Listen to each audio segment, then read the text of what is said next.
Hi எல்லோருக்கும் வணக்கம். இன்றைக்கி பார்த்திங்கன்னா வரலட்சுமி நோன்பு அன்றைக்கி எடுத்த வீடியோ தான் நான் உங்கள் கூட ஷேர் பண்ணிக்கிறேன்.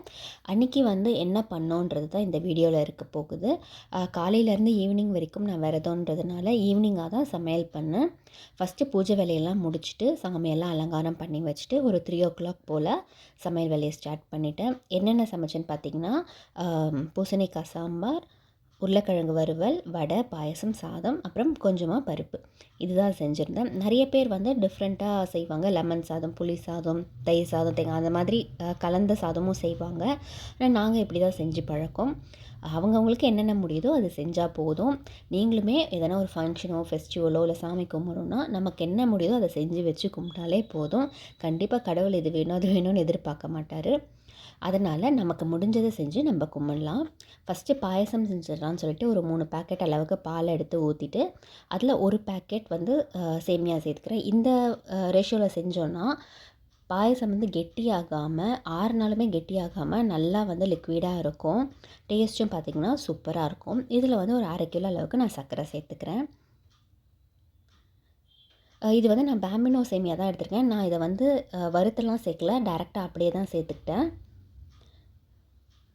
இது நல்லா கலந்து விட்டுட்டு சக்கரைலாம் போட்டுட்டு அப்புறம் லாஸ்ட்டாக கொஞ்சமாக நெய் ஊற்றி முந்திரியை ஃப்ரை பண்ணி இதில் நான் சேர்த்துக்கிறேன். அவ்வளோதான், பாயசம் முடிஞ்சிருச்சு. சிம்பிளாக நான் முடிச்சிடுவேன் இந்த பாயசம் வேலையை எப்போவுமே. ஃபஸ்ட்டு ஸ்வீட் பண்ணலாமேன்னு சொல்லிட்டு பாயசம் பண்ணிட்டேன். லாஸ்ட்டாக ஒரு 2 ஏலக்காய் மட்டும் தட்டி இதில் சேர்த்துக்கலாம். நல்லா வாசனையாக இருக்கும். எப்போவுமே சமையல் பண்ணும்போது நம்ம அதை இன்ட்ரெஸ்ட்டோடு ரசித்து பண்ணால் கண்டிப்பாக நமக்கு நல்லா வரும். நெக்ஸ்ட்டு பார்த்திங்கன்னா உருளைக்கிழங்கு வேக வச்சுருந்தேன். அதை ஃப்ரை பண்ணிடலான்னு சொல்லிவிட்டு அதுக்கு தக்காளி, வெங்காயம் எல்லாமே கட் பண்ணி வச்சுட்டேன். எப்போவுமே என்ன செய்ய போகிறோன்னா அதுக்கு எல்லா காய்கறியும் ஃபஸ்ட்டே கட் பண்ணிவிடுவேன் சேர்த்து. இப்போ சாம்பாருக்கு உருளைக்கிழங்கு 2த்துக்குமே கட் பண்ணி வச்சுருந்தேன். இந்த சைடு உருளைக்கிழங்கும் வெந்துருச்சு. அதனால் ஃபஸ்ட்டு அந்த உருளைக்கிழங்கு செஞ்சிடலான்ட்டு தக்காளி, வெங்காயம், கொஞ்சம் உப்பு சேர்த்து மஞ்சள் தூள் சேர்த்து நல்லா வதக்கிட்டு இது கூடவே வீட்டில் அரைச்ச குழம்பு மிளகாத்தூள் சேர்த்துக்கிட்டேன். சேர்த்து நல்லா வதக்கிட்டு வேக வச்சு சின்ன சின்ன பீஸாக நறுக்கி வச்சுருந்து அந்த உருளைக்கிழங்கையுமே இதில் சேர்த்துக்கலாம். கொஞ்சமாக தண்ணி ஆட் பண்ணிக்கிட்டிங்கன்னா அந்த மசாலா உருளைக்கிழங்கோட ஒட்டி நல்லாயிருக்கும் டேஸ்ட்டு. கொஞ்சம் இஞ்சி பூண்டு பேஸ்ட்டும் சேர்த்திங்கன்னா ரொம்பவே நல்லாயிருக்கும் அதுக்கு வாசனையாக.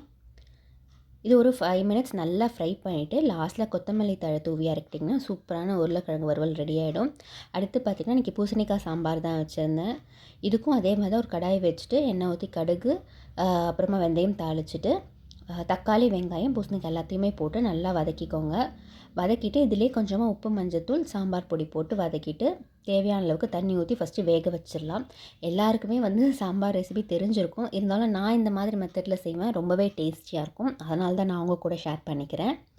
சாம்பார் போட்டு ஒரு 2 டேபிள் ஸ்பூன் அளவுக்கு சேர்த்துட்டு இப்போ வேக வச்சுருக்கேன் இந்த பருப்பையுமே இதில் ஆட் பண்ணிக்கிறேன். கொஞ்சம் பருப்பு மட்டும் நான் இலக்கி போகிறதுக்காக தனியாக எடுத்து வச்சுக்கிட்டேன். இப்போ இந்த பருப்பு சேர்த்து நல்லா கலந்து விட்டுட்டு இதுக்கு தேவையான அளவுக்கு தண்ணியை நம்ம சேர்த்துடலாம்.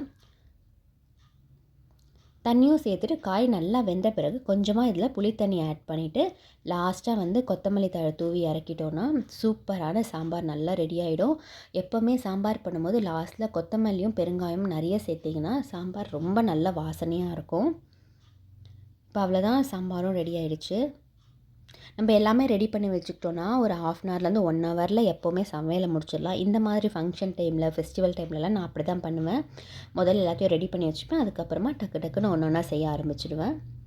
ஃபைனலாக வடை போட்டுக்கலாம்னு சொல்லிட்டு முன்னாடியே மாவு அரைச்சி நான் ஃப்ரிட்ஜில் வச்சுருந்தேன். அதை இந்த மாதிரி ஒரு பெரிய பவுலில் எடுத்துக்கிட்டேன். மிக்ஸ் பண்ணுறதுக்கு ஈஸியாக இருக்கும்ன்ட்டு அதில் வெங்காயம், பச்சை மிளகாய், இஞ்சி எல்லாத்தையுமே அரைச்சிட்டேன். வெங்காயம் மட்டும் கட் பண்ணி பொடி பொடியாக போட்டேன். அதுக்கப்புறமா கொத்தமல்லியை நல்லா பொடி பொடியாக நறுக்கி போட்டுட்டேன்.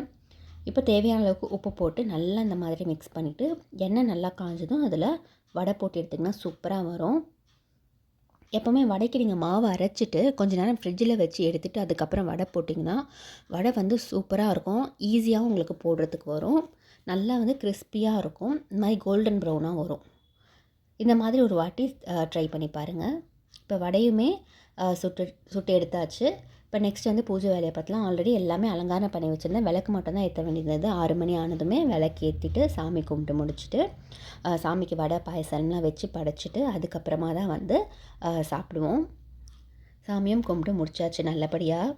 அன்றைக்கி டே பார்த்திங்கன்னா அவ்வளோ சூப்பராக போச்சு.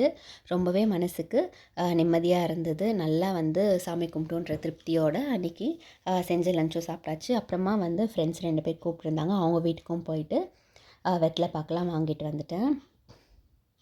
இப்படி தான் எங்கள் வீட்டில் நாங்கள் சாமி கும்பிட்டோம். உங்கள் வீட்டில் நீங்கள் என்ன பண்ணீங்கன்றதை கமெண்ட்டில் மறக்காமல் ஷேர் பண்ணுங்கள். இந்த வீடியோ உங்கள் எல்லாருக்கும் கண்டிப்பாக பிடிச்சிருக்கும்னு நினைக்கிறேன். பிடிச்சிருந்தா ப்ளீஸ் மறக்காமல் லைக் பண்ணுங்கள், ஷேர் பண்ணுங்கள், கமெண்ட் பண்ணுங்கள், சப்ஸ்கிரைப் பண்ணிவிடுங்க. தேங்க்யூ.